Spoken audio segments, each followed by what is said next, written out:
The poem that I chose for my project was Poetry by Marianne Moore. Marianne Moore was a poet in the 20th century, and poetry, which has a foreword by T.S. Eliot, is often regarded as one of her most famous works. It was published in 1935 in the booklet Selected Poems. One thing I really liked about this poem was its first line. I too dislike it. There are things that are important beyond all this fiddle. So, judging from the title, as you can see, the poem was about poetry itself, and I thought that it was really interesting to see something that was kind of meta-conscious, and I understood that it was poetry that was talking about poetry, and therefore addressing itself. Poetry. I too dislike it. There are things that are important beyond all this fiddle. Reading it, however, with a perfect contempt for it, one discovers that there is in it, after all, a place for the genuine. Hands that can grasp, eyes that can dilate, hair that can rise if it must. These things are important not because a high-sounding interpretation can be put upon them, but because they are useful. When they become so derivative as to become unintelligible, the same thing may be said for all of us, that we do not admire what we cannot understand. The bat, holding on upside down or in quest of something to eat, elephants pushing, a wild horse taking a roll, a tireless wolf under a tree, the immovable critic twinkling his skin like a horse that feels a flea. The baseball fan, the statistician, case after case could be cited did one wish it, nor is it valid to discriminate against business documents and school books. All these phenomena are important. One must make a distinction, however. When dragged into prominence by half-poets, the result is not poetry. Nor till the autocrats among us can be literalists of the imagination, above insolence and triviality, and can present for inspection imaginary gardens with real toads in them, shall we have it. In the meantime, if you demand on the one hand, in defiance of their opinion, the raw material of poetry in all its rawness, and that which is on the other hand genuine, then you are interested in poetry. My thesis for this poem was that it uses contrasting elements to show that poetry can be interpreted as anything and everything, which proves that any meaning is possible. The first literary element that I looked at in the poem was its organization. So looking at the poem, it has 5 stanzas of equal length. There's the same visual shape. The content isn't organized in line with the stanzas, and it's basically random.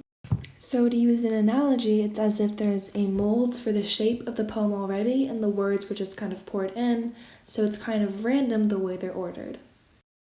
So in the text, we can actually see a lot of enjambment, which is when the end of a line or a stanza doesn't necessarily signal the end of a sentence. So of these 8 different lines here, only 2 of them actually end in any type of punctuation. Also, these 2 excerpts are of the space between stanzas, where it can be seen that sentences kind of run from the end of one stanza to the beginning of another without any punctuation or interruption, which points to how random the organization is. So from this randomness, we can draw the contrasting effect of organization. This contrast shows that poetry is an art that can be expressed in many different ways. It can be creative and methodical, and at times random. And because of this, it's impossible to see poetry through just one lens. The next elements that I analyzed were style and meaning. Of this, I saw 2 different layers within the poem. The first layer, layer A, consisted of a plain meaning. It condemned a high-sounding interpretation, and it basically said that complicated language does not equal good poetry. So in the text, we can see 2 examples of this first layer. First, the line, "These things are important not because a high-sounding interpretation can be put upon them," which basically says that poetry is poetry for its own sake, not for high-sounding interpretations or simply fancy meanings. The second line was, "When they become so derivative as to become unintelligible, the same thing may be said for all of us, that we do not admire what we cannot understand." Ironically enough, this sentence seems to say that analyzing a poem over and over again for a deeper meaning is never really the point of poetry, and instead actually complicates things further than necessary. So through those 2 examples, we can see how the speaker abides by layer A, which praises a plain meaning by deprecating those who bring too much sophistication into poetry when it supposedly should be taken at face value. Now next is layer B, which consists of sophisticated diction, complex sentence structure, and a generally highbrow style. For example, this excerpt actually only consists of half a sentence, but it includes multiple forms of punctuation such as commas, dashes, and colons, and uses words like insolence and triviality, and phrases like dragged into prominence and literalists of the imagination. So this indicates a more advanced style of writing and a writer that embellishes their work, meaning that they're unafraid to throw in a few complexities. So clearly, these two layers contrast. Layer A, the meaning, advocates for a more simple approach to poetry, while layer B, the style of the poem, does the opposite, using sophisticated language and diction. This duality shows how intricate poetry is and how there can't be just one meaning ascribed to a poem. The last element that I analyzed was the tone, which I found to change from the beginning to the end of the poem. So the first tone that I saw was one that was tentative, reassured agreement, and was timid. So from the very beginning, the first lines of the poem were, "I too dislike it." The speaker begins by assuring the reader that they agree with you, which gives an air of solidarity, but also meekness. It seems like they don't have their own opinion and instead are hastily agreeing with yours.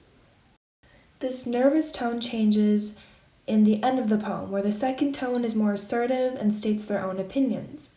The last lines of the poem are a command. It says, "Then you are interested in poetry." It also uses words like demand, defiance, and genuine, which helps get their point across. So the poem starts off in a nervous tone and ends dominant. This is yet another contrast within the elements of this poem, which points to the endless possibilities that poetry has to offer. Organization can stray outside its own lines, meanings can contradict themselves, and the tone can drastically change, all within the span of one single poem. Which brings us back to my thesis, that poetry uses contrasting elements to show that poetry can be interpreted as anything and everything, proving that any meaning is possible.